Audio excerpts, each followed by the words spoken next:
ولا شك أن محمدا شمس الهدى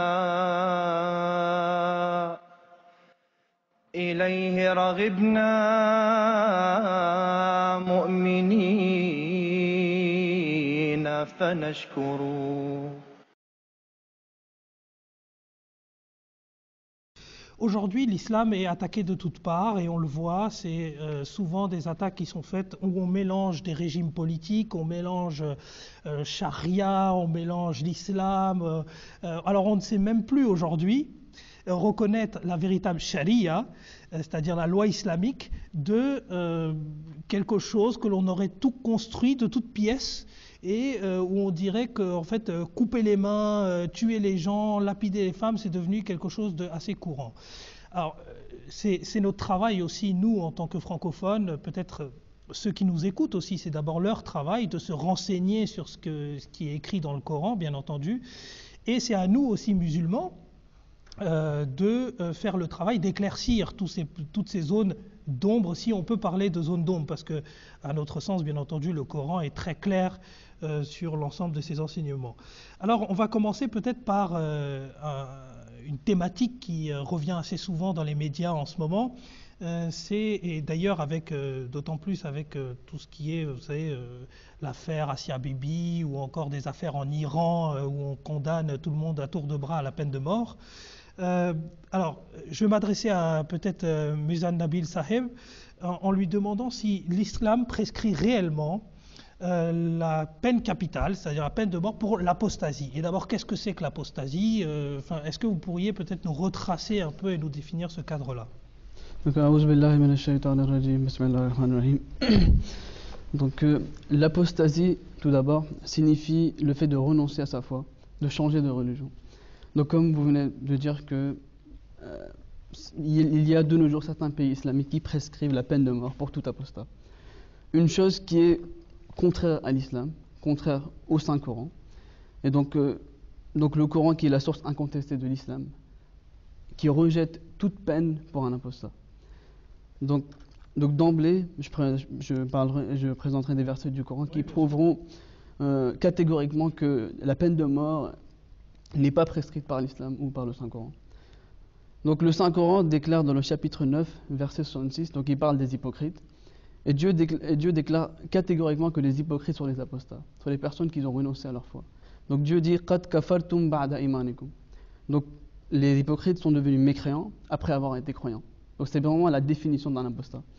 Et encore, Dieu éclaircit dans un autre verset où Dieu dit Kafaru ba'da islamihim, qu'après avoir embrassé l'islam, ils sont devenus mécréants. Donc ces hypocrites sont des apostats, ils ont renoncé à leur foi, comme Dieu le déclare, mais il n'y a aucun verset du Coran, ou même un hadith, qui parle de l'exécution des hypocrites. Il n'y en a pas. Et encore une fois, ces hypocrites, maintenant, si on s'arrête un peu et on analyse la vie des hypocrites, où vivaient-ils, qu'est-ce qu'ils faisaient? On voit que ces hypocrites vivaient à Médine en paix. Ils vivaient à Médine autour des musulmans, autour du Saint-Prophète sallallahu alayhi wa sallam. Ces hypocrites venaient et priaient dans la mosquée Nabawi. Et certains priaient même en congrégation avec le Saint-Prophète sallallahu alayhi wa sallam. Et certains participaient aux guerres avec les musulmans, encore une fois. Mais encore une fois, il n'y a pas d'un seul hadith ou même un seul verset du Coran qui déclare qu'il faut les exécuter, qu'il faut les assassiner, ou une peine quelconque. Il n'y a rien qui est mentionné.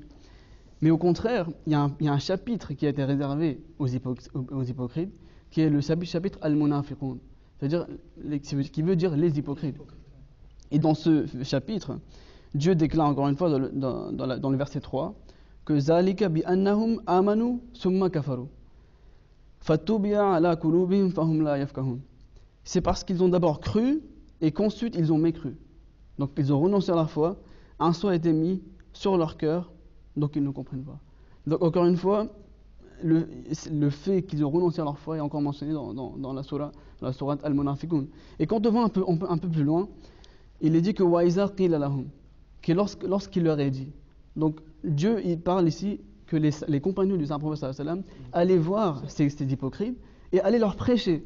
Et les compagnons disaient quoi? Ta'alaw, venez, yastaghfir lakum rasulullah, afin que le Saint-Prophète sallallahu alayhi wa sallam, le messager d'Allah, demande pardon à Dieu pour vous. Donc encore une fois, les compagnons vont prêcher aux hypocrites afin que le saint prophète sallallahu alayhi wa sallam, qu'il vienne et le saint prophète prie pour eux. Et encore une fois, dans ce même verset, quelle est la réaction des hypocrites? Dieu déclare qu'ils détournent leur tête. Donc il ne veut même pas les écouter. Et là, en parlant du saint prophète, en s'adressant au saint prophète, Dieu dit Ra'aytahum yasudduna wa hum mustakbirun. Et tu les vois au prophète d'Allah, au Messie d'Allah, rester en arrière, plein d'orgueil. Donc maintenant, il faut qu'on s'arrête sur ce verset, il faut qu'on réfléchisse. Ce verset déclare catégoriquement que les compagnons du saint prophète connaissaient ces hypocrites. Vu qu'ils allaient les prêcher, ils les connaissaient. Le saint prophète sallallahu alayhi wa sallam connaissait ces hypocrites. Mais encore une fois, aucune sanction, aucune peine ne leur est attribuée. Et encore une fois, la réaction de ces hypocrites, ils montrent de l'orgue et de l'arrogance. Cette arrogance montre quoi? Cette arrogance montre que ces hypocrites savaient pertinemment que la sanction ou la peine de l'apostasie n'est pas l'exécution, n'est pas l'exécution. Parce que si c'était vraiment l'exécution, ils n'auraient jamais montré de l'arrogance. Voilà, ils n'auraient pas cette attitude de défiance. Ouais. Ils auraient plutôt dissimulé leur foi. Encore une fois, mais donc ce verset est vraiment clair que même les hypocrites, eux-mêmes, ils savaient pertinemment que l'exécution d'un apostat n'est pas une coutume ou une tradition des musulmans à l'époque même du saint prophète sallallahu alayhi wa sallam.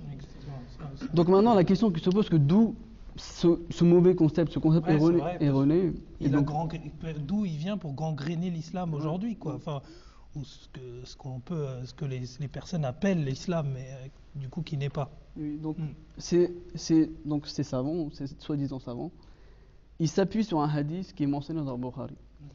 Donc ce Bukhari, tout d'abord, il a été rapporté par Ikrima bin Abi Jahl. Ikrima bin Abi Jahl faisait partie des Khawarij, qui était en fait l'ennemi juré de Hazrat Ali radiallahu anhu. Donc le quatrième calife ou successeur du prophète Mohammed sallallahu alayhi wa sallam. Donc le hadith c'est comme celui que Ikrima bin Abi Jahl est parti voir Hazrat Ibn Abbas radiallahu anhu et a dit que Hazrat Ali radiallahu anhu a brûlé des apostats. Et là sur le coup, Ibn Abbas a dit que ce que Hazrat Ali a fait n'est pas bien parce que le Saint sallam a ordonné de tuer les apostats. Donc encore une fois, c'était Ikrima bin Abi Jahl voulait seulement diffamer Hazrat Ali radiallahu anhu et qui a forgé ce hadith. Et encore une fois, les versets que je viens de mentionner du Coran sont contraires parce qu'il faut savoir qu'on va devoir, si un hadith contredit le Saint-Coran, il doit être rejeté. Oui. Ou si on veut l'interpréter, on devrait l'interpréter conforme au Saint-Coran. Oui, il ne peut pas supplanter le Coran. Exactement, parce que c'est la source quand même suprême, le Coran. Et les hadiths doivent se conformer. Mais le problème, c'est que ce ne sont pas tous les musulmans qui pensent comme cela. Notamment les Wahhabis en Arabie Saoudite.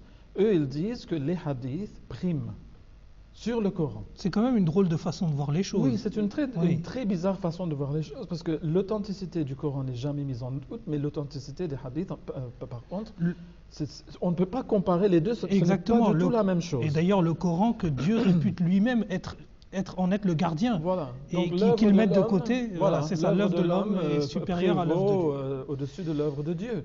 Donc, quand on a une optique pareille, le problème, c'est que comment est-ce qu'on peut raisonner avec ces gens-là?